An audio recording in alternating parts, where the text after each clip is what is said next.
Hey everyone, in this video, I'll show you how to add a donation button on Buy Me a Coffee.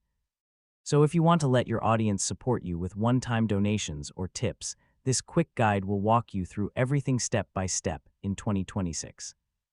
First, log into your Buy Me a Coffee account and go to your dashboard. Yeah, this is where you control your creator page, settings, and all your monetization options. Next, look for the support or donation settings section. This is where you can enable your Buy Me a Coffee button that allows visitors to send you one-time tips. Now turn on the one-time support button. This is the main donation feature. Once it's enabled, visitors will see a button on your page that lets them send you any amount or a fixed coffee price. After that, you can customize the button text if available.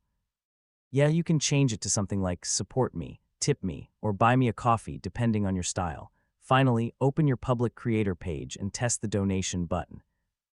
Make sure it opens the payment window properly and everything works smoothly before sharing your page. Quick tip, place your donation link everywhere.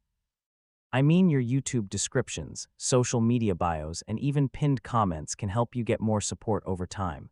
And that's basically it. You now know how to add a donation button on Buy Me a Coffee in 2026. Hopefully, this guide helped you start receiving support from your audience. Thanks for watching, and I'll see you in the next tutorial.